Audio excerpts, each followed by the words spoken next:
वंदना नहीं शुरू करने से पहले मैं कुछ नहीं कहूंगा। सारी चीजों को समेटते हुए और थोड़ा सा गेन बढ़ाएंगे जरा सा। सारी चीजों को समेटते हुए सीधे बात काम वाली हो। समय नुकसान होता है, जायज है। आप लोगों को नाराजगी होती है, चाहे हम हो चाहे विरहा जगत का कोई भी कलाकार हो। मैं बिल्कुल समय जया नहीं करूंगा। सीधे वंदना का पॉइंट बजे बाबू आना थे।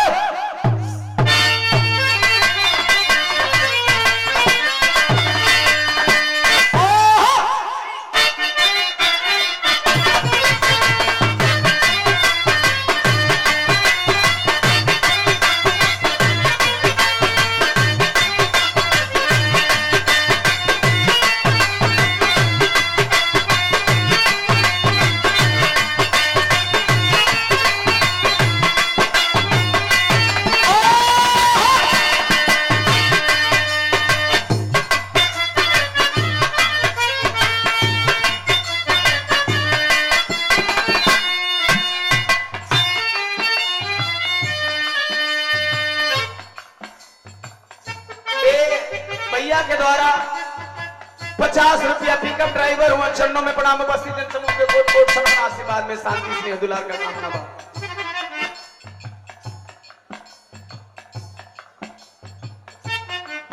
बैठ जाए आप लोग, बैठ जाए आप लोग, बैठ जाए शांति से। जिनको जगह जहां जगह मिले बैठ जाए।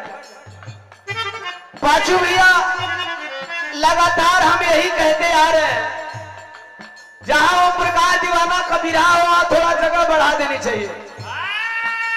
वो दिन बरसात हो गई संजय भाई वाला में।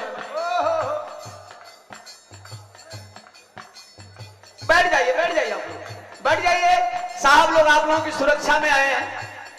शाम को थोड़ी अव्यवस्थाएं हो गई थी। आप लोग बैठ जाइए, जिनको जहां जगह मिले। जगह का अभाव है, जो जहां है वहीं बैठ जाए। मास्टर करंट बजाओ तुम।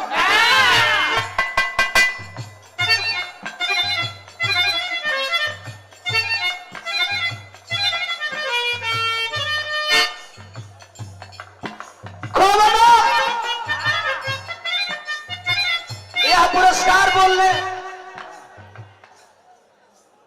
आप लोग सम्मान पूर्वक बैठे रहे, कोई दिक्कत नहीं, एकदम आराम से शांति पूर्वक बैठे रहे। थोड़ा मॉनिटर कम होगा, देख सीटी ना लेता, देख लो मैनेज करा। आराम से बैठे रहे, कोई दिक्कत नहीं होने वाली है। आप लोग दोनों भाइयों को प्यार दे रहे हैं, साहब लोग भी सुरक्षा व्यवस्था में आए। एक सुंदर पुष्पहार और 5000 रुपया दे करके सम्मान किया गया। गाजीपुर सदर के वर्तमान प्रधान जी बड़े भैया उमा शंकर यादव जी, हम चाहेंगे जोरदार तालियों से स्वागत होनी चाहिए। और पूरी टीम को 500 दे करके आपने सम्मान किया।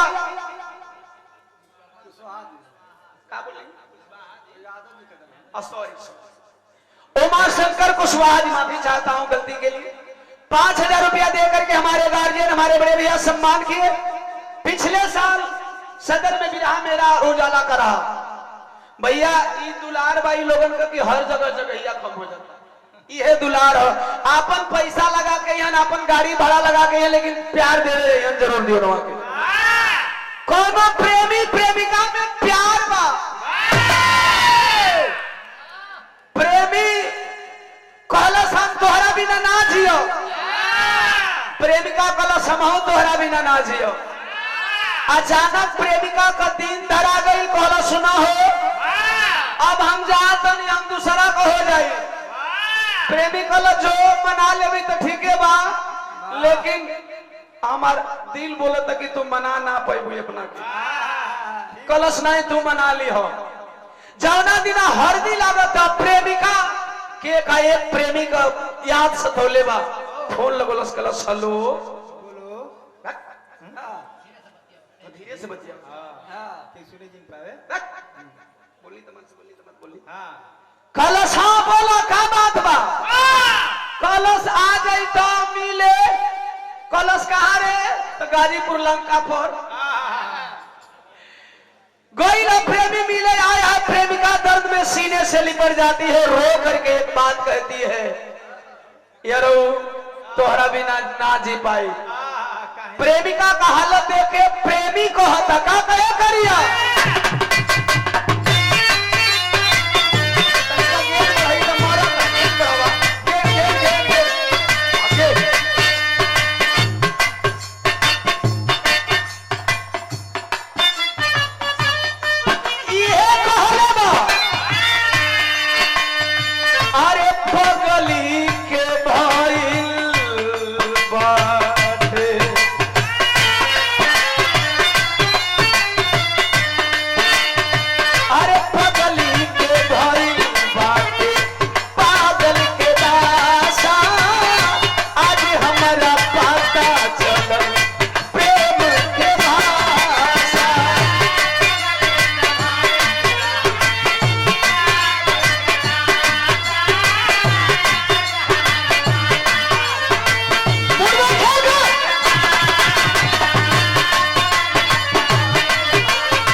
भैया नमवा देवा एकदम बोलत नहीं थे, बहुत पहले बढ़िया खुल रहा देख ला।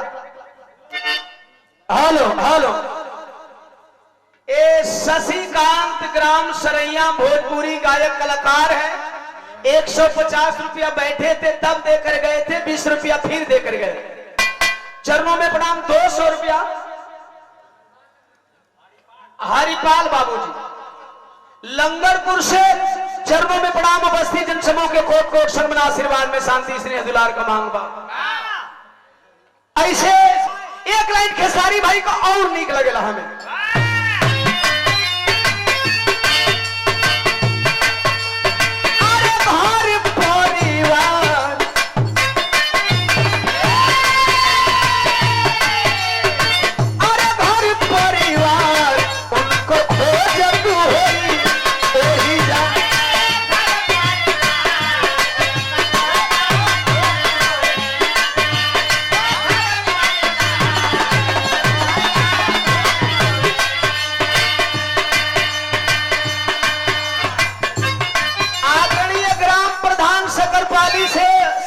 प्रदीप यादव जी सुंदर पुष्पहार और 500 रुपया दे के सम्मान कर रहे हैं।